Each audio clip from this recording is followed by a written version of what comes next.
please don't sell Agile, because I don't want to buy Agile. Agile is a philosophy. And as you get to the top of the house, it's dashboards and dollars, which doesn't mean that you have to turn everything that you're doing into a financial proposition. But what I think we're all interested in isn't Agile. It's the impact that you can have if you apply Agile principles. It's the so what, it's the consequence, it's the difference that you're going to make.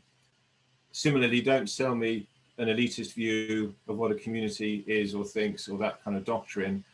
Focus on the impact. What consequence are you going to leave the bank with, or wherever you're working? What's the effect of what you're going to be doing? Second thing is, obviously, it's great to get individuals into an organization who knows stuff and know more than I do. I want everyone who works for me to know more than I do, so I can learn from them. But it's important that you understand your sponsor and you understand what value is to me, because what's valuable to you may not be what I think is valuable, and indeed the organization may not even value it. So please bring yourself and all your knowledge and your quirky backgrounds, but at the same time, don't assume that what you have in your head as a value framework is what I'm going to have. And I've had to do a lot of work actually to separate internal team value concepts from external concepts that the rest of the organization will get. I think when you're positioning yourself, it's important to understand what's going to resonate and have value for your sponsor and for the organization at large. So don't lose your sense of self, but at the same time, don't be naive in thinking that your view of value matches mine or the broader organization.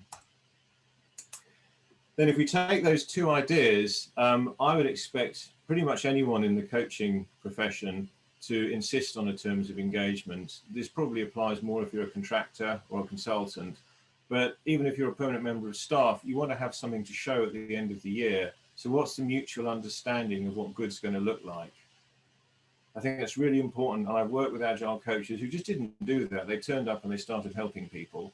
And when we have to make budget cuts, it's really hard to associate that work with value. And unfortunately, it's hard to defend the position that they're holding, especially if they're a fairly premium item, which some coaches are. So I would stress the need to have a terms of engagement, even if your sponsor doesn't want one, because some sponsors, to be fair, aren't really sponsors. They've been told they have to be Agile. They've got no idea what that means. You're selling Agile, oh dear. But anyway, you sell it and they buy it, which, as I said, you shouldn't be doing anyway. And they might not even want to see a terms of engagement, but you need one, because you need to understand the effect that you're going to have. You need to know what you're going to improve. So it's important for me, but it should be vital for you to get a terms of reference to cover what it is that you're trying to achieve in the role.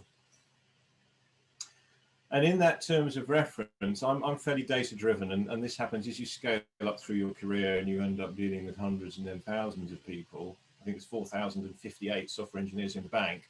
A lot of the time you're flying by instruments. You know, you can't inspect everything visually. You've got to get data to help you make decisions and drive insight. Fact, teams will deliver without you. They will. They may not do it as effectively, which is great, but then don't tell me the difference that you're making. Show me the data that means everyone can understand the difference you're making without having to have your narrative on it. And as you sort of build the terms of engagement and the terms of reference, it would be fantastic to see some of those measures, and they don't have to be targets, but maybe some of those measures embodied in the terms of engagement. It could be number of training sessions held, it could be reduction in cycle time, it could be improvement in colleague engagement, it could be release frequency, it could be reduction in the number of botched releases, the percentage of failures, all kinds of measures. Maybe we don't know what we're going to get to, but we could say that's the thing that we're going to try and improve. And then we can look at the effectiveness by looking at the data. So that's the point on that one. I was actually accused by a CIO one time of being too helpful, which made me think, what's the world coming to? But it is great to help people. The question is, when have you finished? And this is something that I think, you know, is an interesting challenge for Agile coaches, because you're either helping improve the world and making it a better place, or you're an overhead. And obviously, if you're an overhead, I want to get rid of you as quickly as possible. If you're helping make the world a better place, fantastic. And then really, you know, maybe you're doing yourself out of a job, and that's part of the normal cycle. But it is ironic. I've worked with a number of agile coaches who sort of arrive and start doing things. And if I ask them what's their definition of done, you know, I get a kind of wild stare back from them, when in fact, you know, they should be really evangelizing the value of having a definition of done and all the rest of it. So if you are an agile coach and if you are trying to make the world a better place, when does it stop? Because if you are needed forever, then you've become an overhead, you've become a tax on the organization. And is that really what you think you are? I'm not sure about that. And again, overheads are treated very differently from change agents. And my final point, before we can get to the beer drinking, I hope we can get to some beer drinking, or your tipple of choice. I worked with a great, my first agile kind of guru was an amazing guy. And he was always chasing the extreme edge of doctrine and research and where the knowledge was and where the industry had got to. And the teams that he worked with most of the time had never come across agile, or was certainly a long way back.